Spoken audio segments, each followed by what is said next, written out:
What is up, ninjas? My name is Sam World, and welcome to the complete guide to master Diva. In today's episode, we're going to dive into one of the weakest sections of Diva, and that is making hard, nasty bass lines or leads. So today we're going to focus on G house, some UK bass, and jump up, as that's what I feel these sounds are going to resemble more. Now, the reason I say what I said, guys, is because Diva is so good at emulating analog. It's probably the best synth in the digital space for that it's its biggest downfall. If you've ever used Moog, a Moog Sub 37, a Moog Matriarch, a Dave Smith Prophet 8, you know how hard it is to get those kind of sounds that you hear in the meta of today's G house and UK-based stuff. And you're going to see there's stuff you can make with Diva for sure that sounds good, and that's what I recommend you guys do, is try make those sounds and experiment a bit. But again, if I'm looking for more of a wavetable sound, or I want to do the phlegmatic dogs Wubz, I would go more serum than Diva. That being said, if you want to support the channel, make sure to head over to evilsounds.com and let's get started with this tutorial.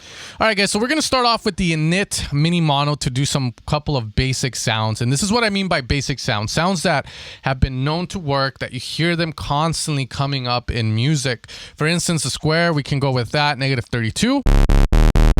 At very low keys. Sounds nasty. From here, we can do subtractive synthesis, remove some of the high end with the cutoff to get a very nice subby low end. And you can take this further to where it kind of replaces that triangle or that sign if you're going low keys, because you can't hear those guys at those low keys, okay? From here, we can apply a bit of envelope 2 to shape this and get a very nice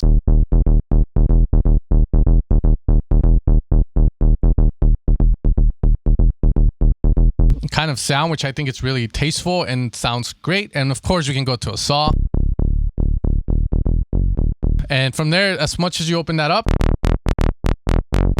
and then from there, you can play with the filter to do Wubz. Now, if I wanted to do Wubz, I would go with LFO 2, move that to the right. I would utilize a triangle or a sign. Make sure the restart here is set to gate, so every time we switch, the LFO starts at the same position. And from there, we go with a 1/4 rate, obviously, to get. From there, we play with the face to mess with the starting position. If I wanted to do, you can kind of see the problem there. So I could go higher phase if I wanted to do.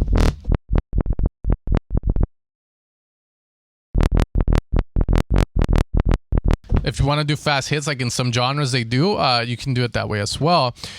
From here, go back to the square.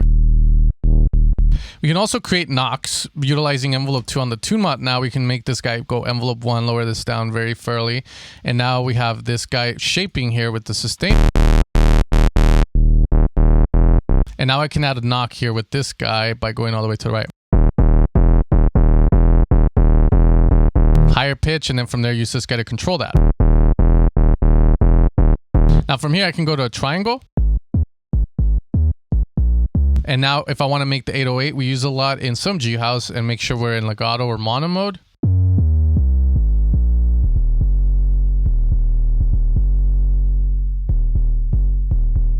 Now, in Diva, this is one thing I didn't explain throughout the series, was the fact that when you run a high volume, you're already getting some form of saturation or distortion. And that's because, again, in the analog world, when you distort inside of the synth, you have a rounded distortion, a rounded sort of clip that saturates the sound, while in digital we have a squared off clip which just fucks the sound up. But again, we can go with this guy and run it the volume high and then add some feedback to distort a bit. From here, I would go into the trimmer section and activate an oscillator reset, which is a retrig, so where we start at the same phase.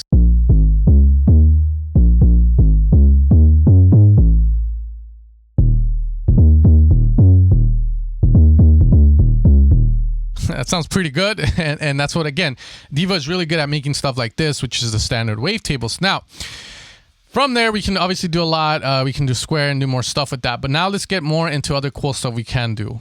The other thing that Diva's good at is the sync. The sync in Serum is not the greatest for me, and you can still use it to do FM and stuff, but a real sync sounds like this. So when I activate this guy here, I'm going to lower oscillator 1 down because we're going to use it more as a syncer.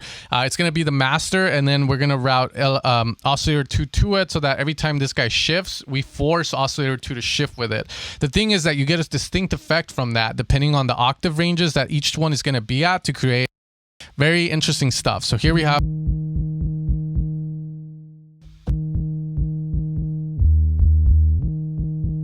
We're going to go high. Let's open up the cutoff.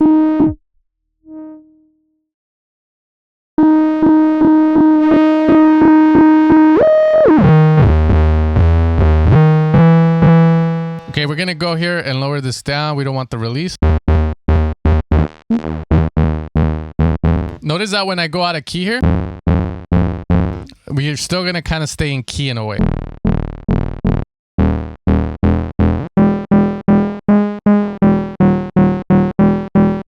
Now notice that I don't have any low end. And I like that. Then I will use oscillator 3 now as a sub because it's not being synced. And lower this.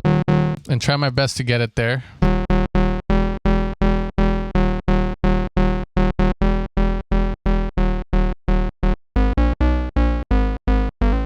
There we go. Let's lower this down.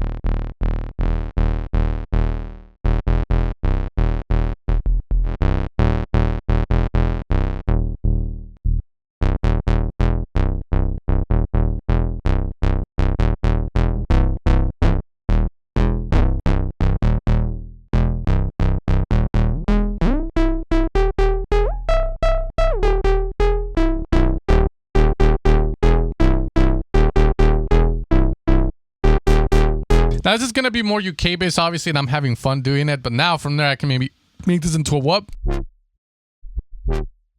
And let's put the sustain up so we get full power.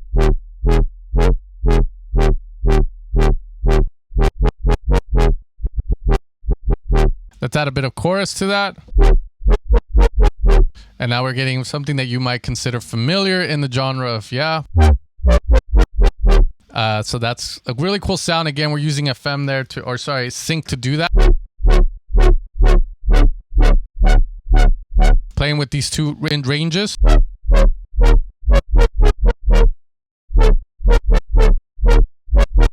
Okay, so we can do a lot of cool stuff like that with the sync and whatnot.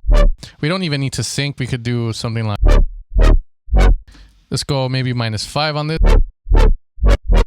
Let's be careful. Again, we're distorting. Let's go with the sub being a triangle. Now we're starting to get something that sounds a little nice. Yeah, let's keep this guy down as well. In fact, this will be my triangle. This will be my, yeah. And I want that -5 again, but a little detuned off from like the perfect 5th. So we can kind of...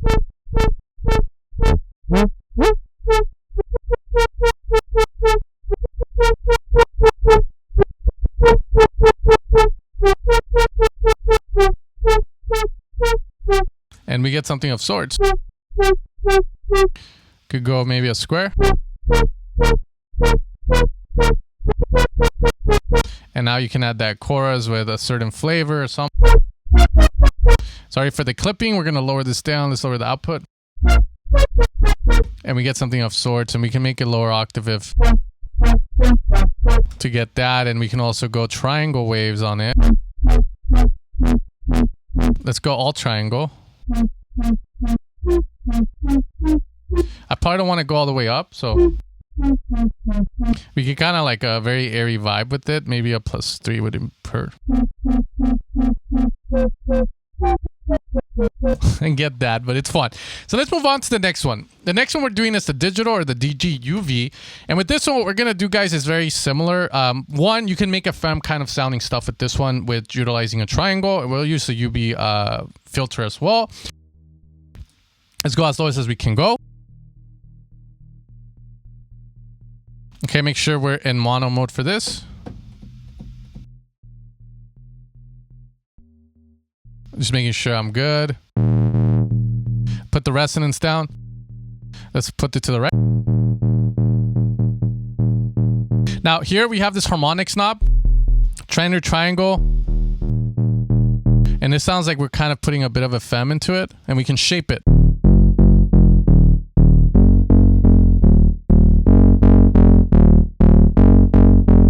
And that's how we would make a bass. Now let's assume we want to kind of go a little bit more like, okay, I want that to be my sub. Now I can use the second oscillator to do that, but now we can get a little dirtier with it, maybe a feedback.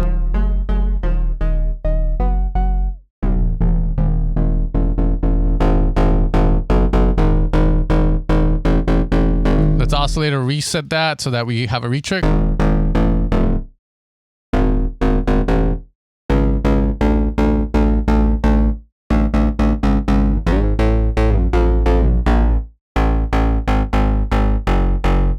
Okay, we have that high feedback.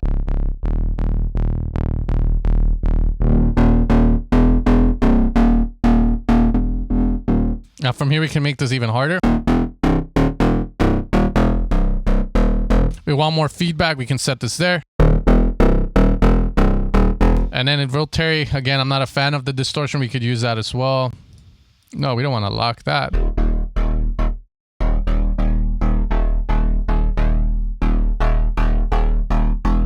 Sync the bass. It has a unique sound for sure. I would probably layer this sound with something because I do like the convolution sound of it. We can add a knock now, like needed envelope 1 now here so that we...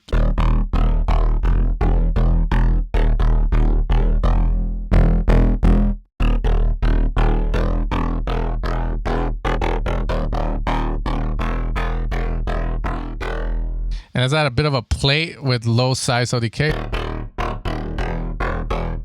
This is a good sound to layer. Again, I wouldn't use it like that just because there's no power in the low end, but I do like the top, the design of that top end. We can layer that with the low end and it just gives us a strong response.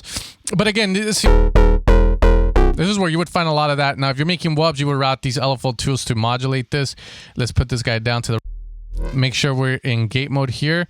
We're going to go 1/4 on this guy. And then that's like... Sustain up.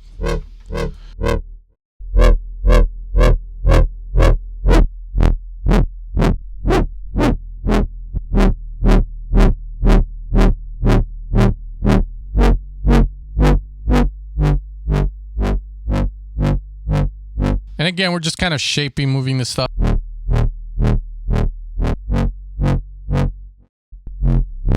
We can apply a ring or a cross if needed, but here we're just modulating these two values and you can get some really interesting stuff. You can sync.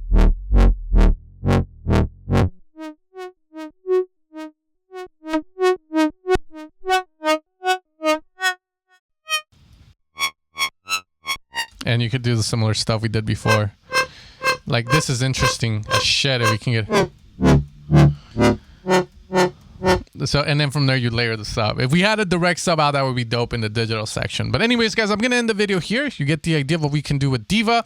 Again, like I stated, you can go with the standard stuff. Like if you wanted to make a jump up bass, you would probably go all squares, have like some octaves in like the 7th and get that and it sounds good. But if you're trying to make, again, phlegmatic dog wubs and those kind of things, then you're better off using serum. But I think using a combination of both is the best way. With that being said, hope you guys enjoyed the video.